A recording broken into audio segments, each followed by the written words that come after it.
Se aprobó la ley según la cual los dueños de fincas con más de 5 familias de indios a su servicio tienen la obligación de proporcionarles medios de enseñanza, estableciendo una escuela y pagando de su peculio a un maestro rural.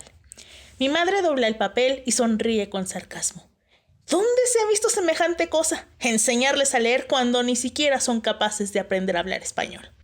Vaya, Jaime, casi lograste asustarme. Cuando te vi llegar con esa cara de enterrador, pensé que de veras había sucedido una catástrofe. Pero esto no tiene importancia. ¿Te acuerdas cuando impusieron el salario mínimo? A todos se les fue el alma a los pies. Era el desastre. ¿Y qué pasó? Que somos lagartos mañosos y no se nos pesca fácilmente. Hemos encontrado la manera de no pagarlo. Porque ningún indio vale 75 centavos al día, ni al mes. Bienvenidas y bienvenidos a mi canal, soy Iris y el día de hoy les voy a platicar de un libro que pues podríamos considerar un clásico de la literatura mexicana, obra de una de las grandes autoras de este país y es Balún Canán de Rosario Castellanos. La historia está centrada en la familia Argüello, quienes viven en Comitán, Chiapas, y transcurre durante la época de la reforma agraria. César Argüello, el patriarca de esta familia, es un latifundista, tiene grandes tierras, está muy orgulloso de la herencia familiar. No solo la herencia en cuestión de terrenos o cuestión de dinero, sino de esta idea de lo que ha sido la familia, de sus valores, de lo que representan los Argüello en Comitán. Pero todo eso se empieza a tambalear con la nueva reforma agraria encabezada por Lázaro Cárdenas, y no solo porque de pronto los indígenas están ganando derechos que Argüello y otros como él se niegan a aplicar porque consideran que pues los indígenas son menos que seres humanos y no los merecen y ellos no tienen por qué hacer esas concesiones, pero poco a poco las cosas van avanzando y el mundo que ellos conocían y en el que dominaban y del que tan seguros estaban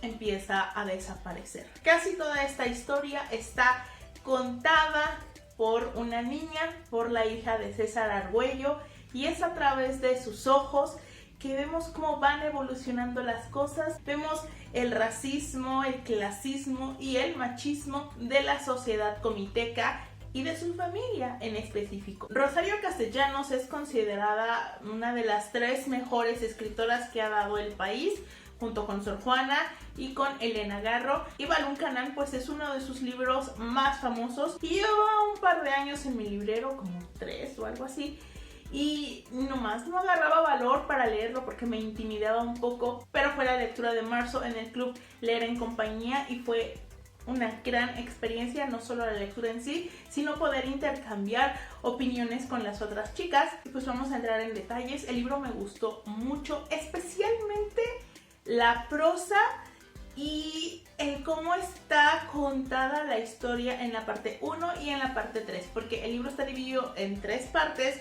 La 1 y la 3 están narrados por la niña y la parte 2, que podríamos decir que es la más extensa, se vuelve una narración un tanto coral, en donde tenemos las voces de César, de Ernesto, de Matilde, de Zoraida, de Felipe y hasta de Juana, su esposa. Y bueno, eso lo abordaré un poco más adelante, pero la parte 1 y la parte 3 me gustaron muchísimo por la narración de la niña y por lo que nos va contando.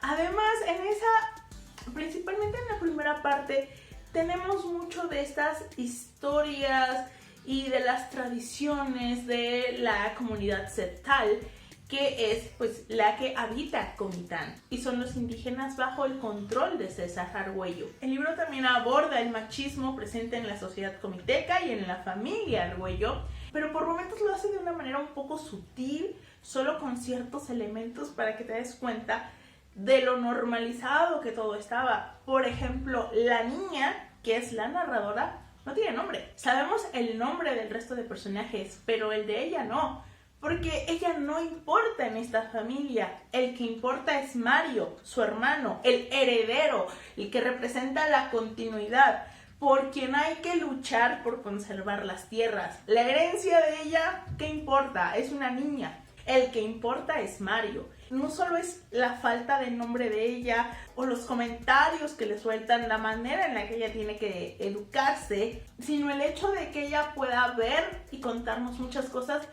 porque es prácticamente invisible a los ojos de los demás. Ella no importa, entonces pueden tener conversaciones enteras los personajes delante de ella antes de caer en la cuenta de que está presente y escuchándolos, porque ella es invisible. Esta es una novela semi-autobiográfica porque Rosario Castellanos tomó muchas cosas de su vida para crear esa historia, incluyendo el hecho de que su padre era un latifundista que tenía muchísimas tierras en el Comitán y que las perdió con la reforma agraria, que fue cuando se vienen a vivir a México. Y teniendo en cuenta que Rosario tenía una relación más cercana con su padre que con su madre, se agradece que no idealizara a César Argüello, que pues es la representación de su papá, porque César Argüello de verdad es un personaje odioso.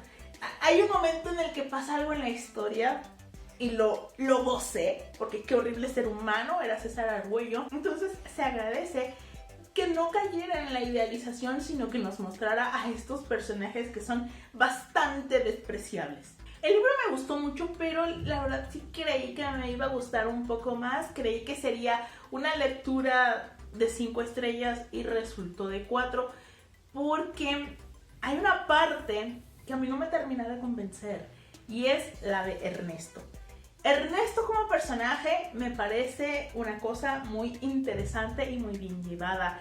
Es un chico, es el hijo ilegítimo del hermano de César, que creció en la pobreza, sin oportunidades, y de pronto un día César, porque le conviene, lo llama a trabajar para él, no tanto a formar parte de la familia, sino más bien como a trabajar para él, a servirle.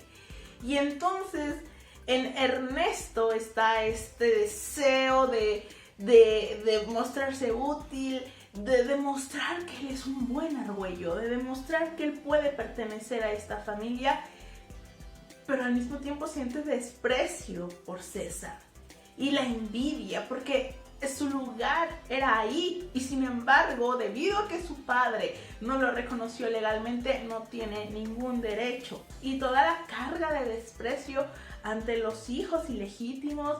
Es un personaje que me pareció sumamente interesante, pero cuando entra en juego cierto personaje femenino fue como, ¿qué acaba de pasar aquí? Es que eso no... Es que se siente raro. Y lo usa como para detonar muchas cosas, pero se siente raro. Y esta es una opinión generalizada en el club, que dijimos que pues no nos gustó y nos dejó así como que confundidas. Casi que si tuviéramos a Rosario Castellanos enfrente, le diríamos, por favor explícame qué es lo que querías decir en esta parte con Ernesto y este personaje, porque la verdad es que está como muy extraño todo. ¿Por qué está esto aquí? Además, la segunda parte, que les digo que se vuelve una narración un poco más coral, tiene grandes cosas, porque es cuando el castillo de naipes empieza a derrumbarse, cuando sientes el peligro en muchas ocasiones, pero al mismo tiempo se siente bastante lento. Por momentos sentía que estaba leyendo y no estaba avanzando.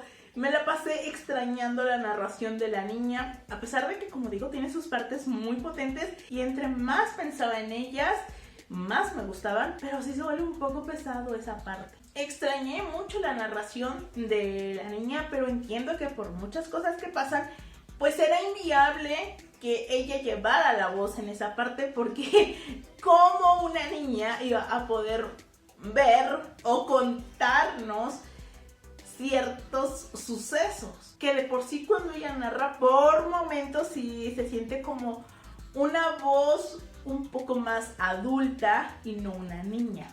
Por suerte no es mucho, porque sí tiene un montón de detalles que tú dices, es una niña.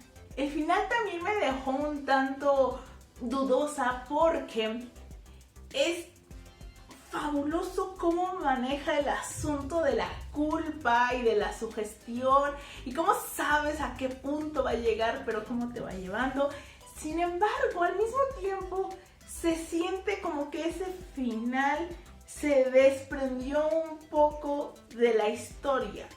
Es como si hubiera dejado de lado la trama principal y hubiera tomado otro rumbo. O sea, es muy bueno, pero sí me quedé como de, pero pues esto...